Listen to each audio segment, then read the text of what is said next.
Why is it that goblins are so brilliant yet terribly reckless? What is the root cause behind their chaotic nature? And how could Undermine still be involved in the patches of the war within? Welcome back, heroes. I'm your host, Nazax, broadcasting from Crapopolis, Kazan. Today's report, the Kaja'mite query, how Goblins and Grell came to be, the origin of Mount Kaja'ro, and how it all fits in the war within. It just may be that the imagination of goblins, the mysterious Grell lurking in Azshara's forests, a Titan experiment swept under the rug, and an ancient Mogu legend all come together to make one electrifying, absolutely bananas history.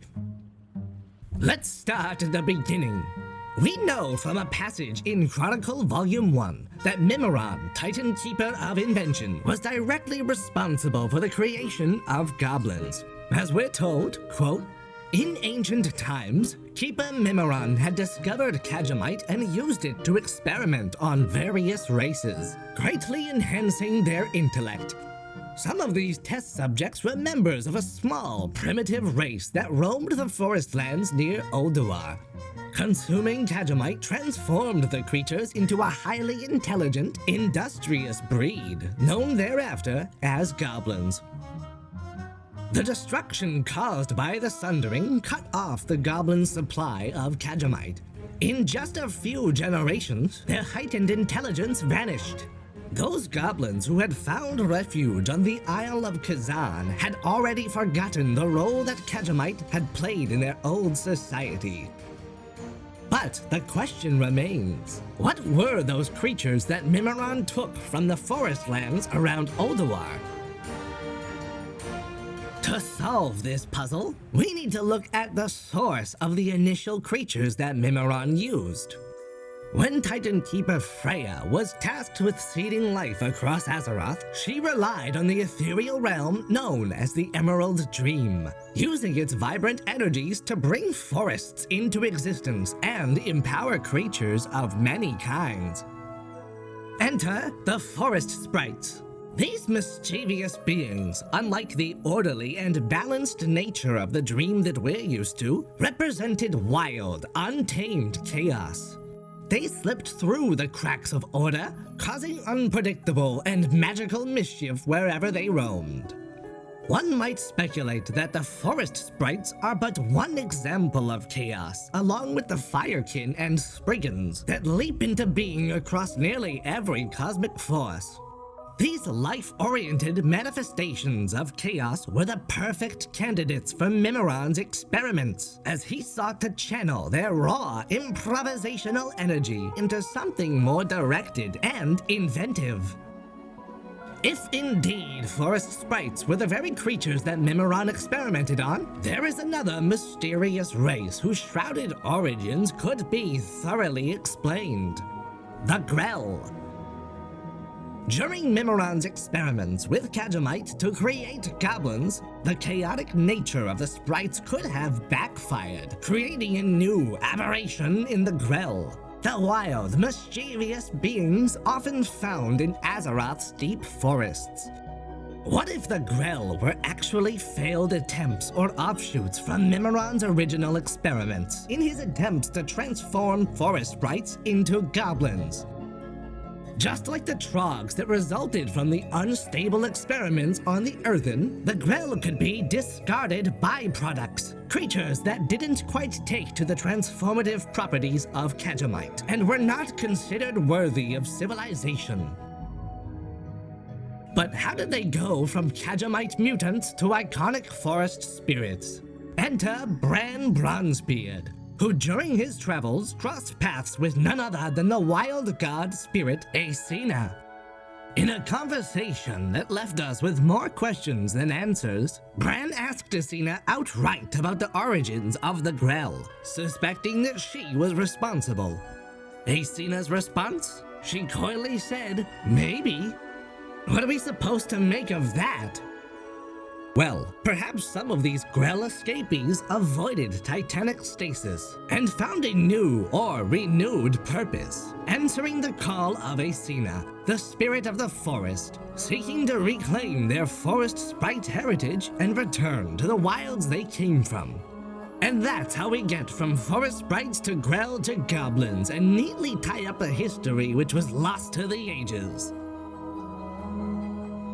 So that's all well and good, mystery enough for one day, right? But wait, there's more. Right after this sponsor, Intel Extra, the Kaja'mite supplement for the working class goblin. Are you tired of having the same old boring ideas day in, day out? Find yourself longing for a vibrant mind? Then it's time to subscribe to the Knowledge Wars official Kaja'mite supplement, Intel Extra.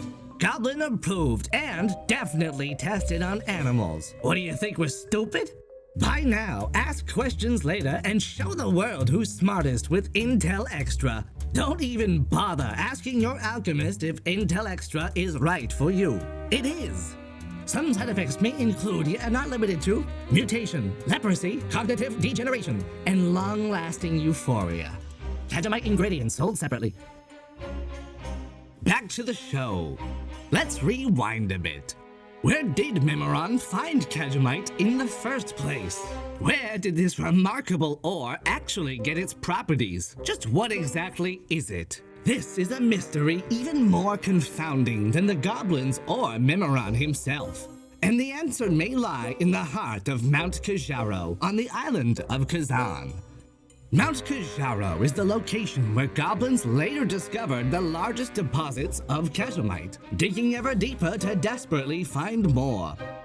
But why there of all places? What caused this mineral to appear in such high concentrations at Kaja'ro? And is there a link between this Kaja'mite-rich region and the vein of azurite that goblins later found deep below Undermine? It seems to me that something catastrophic and magical occurred at Mount Kaja'ro long ago. An event that scarred the land, altered the environment, and left behind the precious mineral we now know as Kaja'mite. To find out what that is, we'll have to go even further, back to the dawn of civilization itself. Back in Mists of Pandaria, during the legendary quest, The Crown of Heaven, the Black Dragon Wrathion tells us a tale of ancient days. At the dawn of the world, when the mortal races were young, they did not yet possess the secrets of fire. They shivered in the cold and the rain, until, in one instant, lightning tore the sky. It rent a tree asunder and set it aflame. The mortals gathered around the fire in awe and wonder. It could cook their food and warm their homes. They seized it and protected it.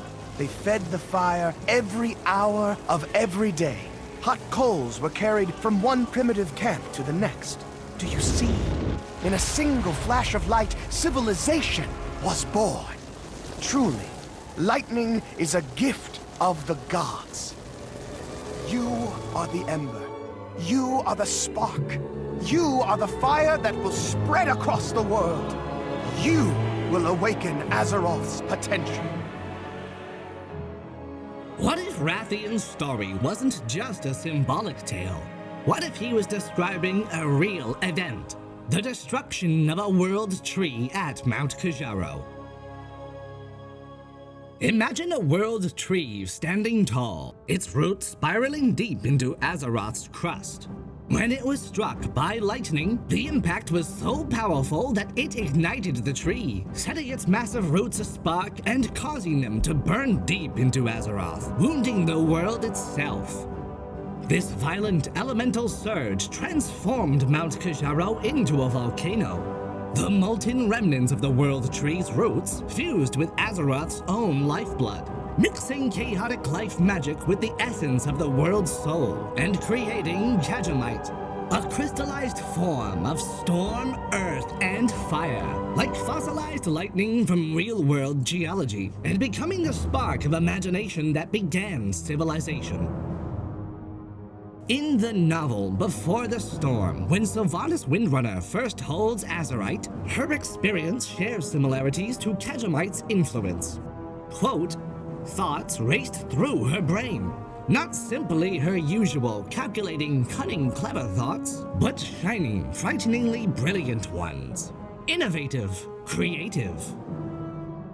The Azerite King Topper of the triple-chinned Gallywix was uniquely mined on Kazan years before the worldwide resurgence of Azerite during Battle for Azeroth, in a Kaja'mite mine, no less. So, we have a legend of a tree that was struck by lightning, heralding the rise of mortal civilizations, and the unique mineral substance Kaja'mite, used by a Titan Keeper to kickstart Goblin civilization, that is found above an ancient wound in the world where the first Azerite was rediscovered years before Battle for Azeroth. Is it really too crazy to think that there's a connection here? Or could it just be that Mount Kaja'ro and the tunnels of the Undermine were actually formed by an ancient thunderstruck world tree? Now you might ask, if Wrathion says lightning is a gift from the gods, which gods are we talking about here? We might first think about the Titans, with the Zeus-like Amar'Thul and Tharim's storm temples. But I think that this legend predates the Titan's arrival altogether. Introducing Al'Akir the Wind Lord, one of the 4 original elemental lords that we've known to rule over the primordial days of Azeroth, even before the arrival of the old gods. It is said that Al'Akir is the most cunning of the elemental lords, and with the aid of Ragnaros the Fire Lord, they turned the Black Empire citadels to ash, whirling furious storms of lightning and fire.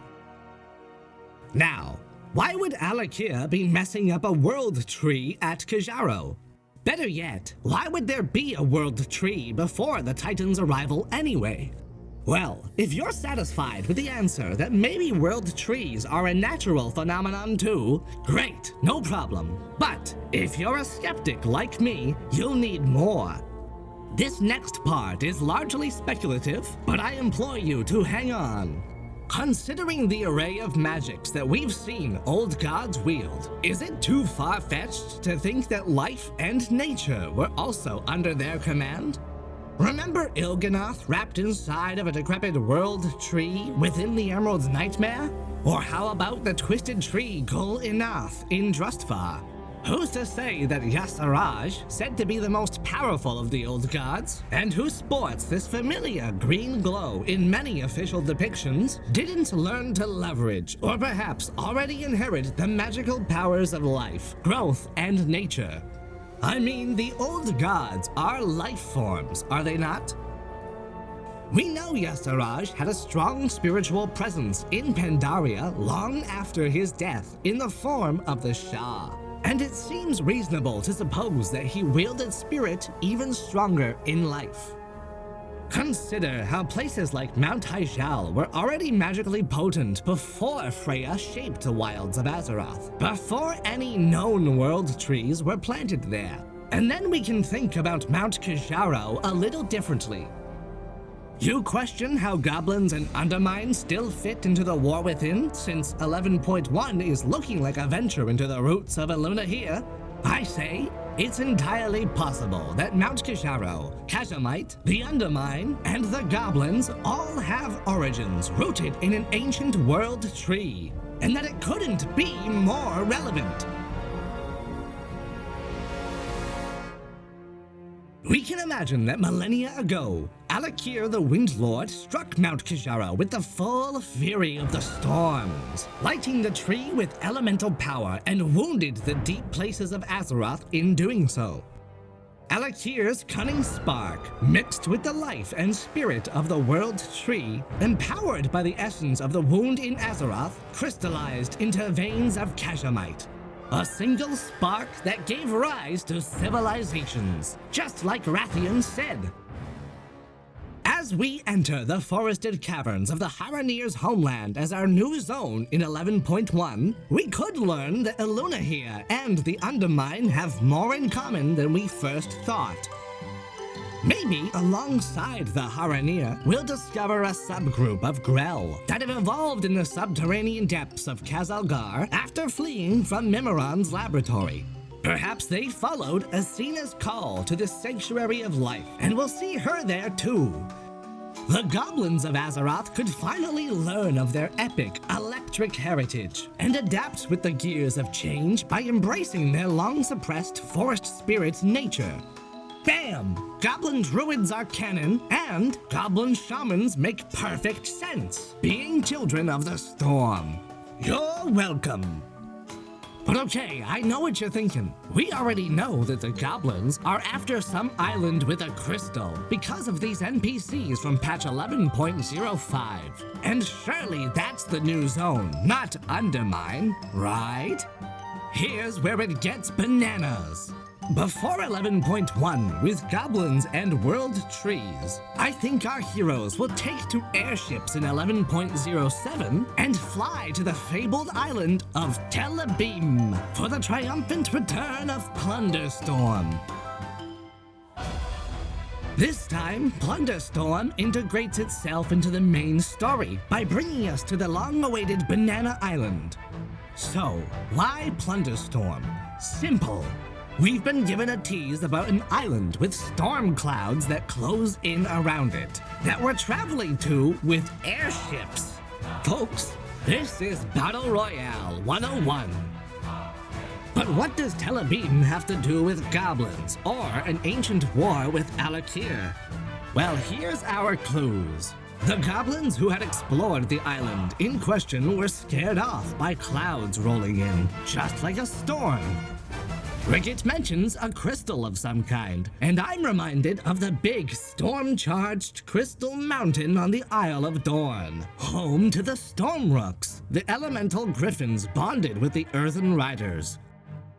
Given that you can only make up so many new, veiled, or otherwise uncharted islands in a sea so frequently sailed, I think that Tel'Abim, which sits firmly between Khazalgar and Mount Kaja'mite, will serve as an appetizer in 11.07 for the full course gluttony awaiting us in Undermine. So far, Tel'Abim is an island known almost only for its iconic bananas. However, the name of the island bears hints to why what is going on there relates to the Undermine. Peeling this open, we can suspect that the name Tel'Abim is likely based on the real-world city Tel Aviv, which comes from the ancient world word Tel'Abim. What's particularly interesting is that the word Tel comes from the Arabic term for an artificial mound, created over centuries through the combined layers of civilizations built over the other.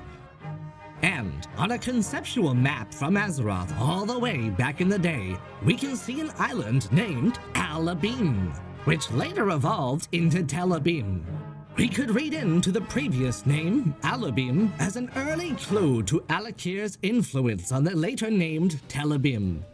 And what if this crystal that the goblins and the Wrathion are after is actually a piece of the historic war between the elemental lords and the old gods? Wrathion's legend is about the dawn of civilization, right? And the real first civilizations on Azeroth weren't the Titanforged, but the Black Empire.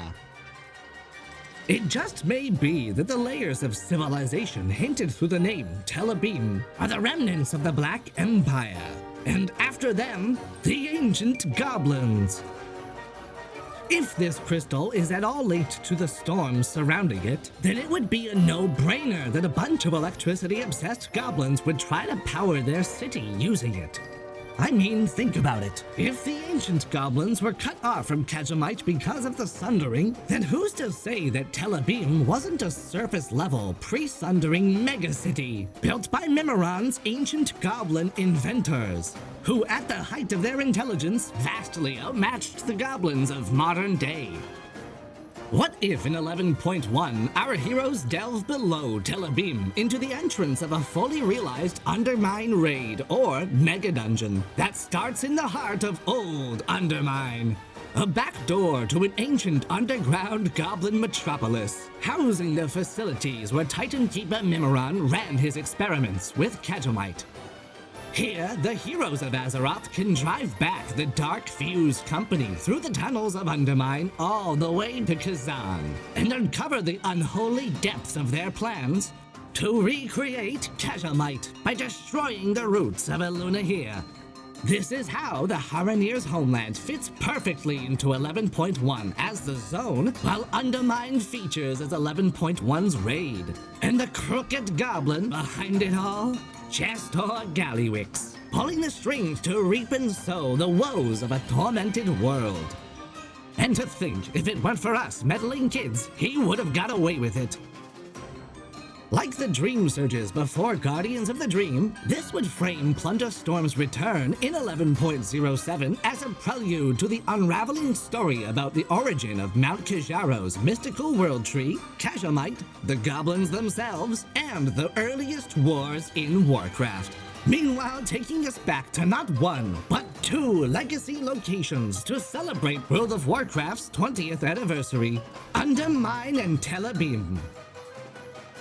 Folks, now is the time for the Undermine. Whether it's secretly ran by a demonic host or connected to the Haranir and World Trees, I care not. At the end of the day, I wouldn't be much of a goblin if I didn't place a few bets once in a while.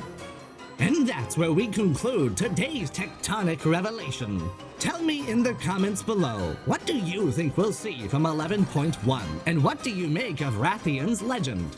Thank you for tuning in to another episode of Knowledge Wars, where the truth isn't just out there, it's buried under layers of ancient goblin architecture and titan machinery.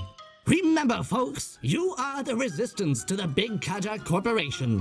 Okay, show's over, pal. Nothing to see here, folks. Wait, no, you can't do this to me. Do you know how much I've sacrificed? The truth is what we make it, pal. No!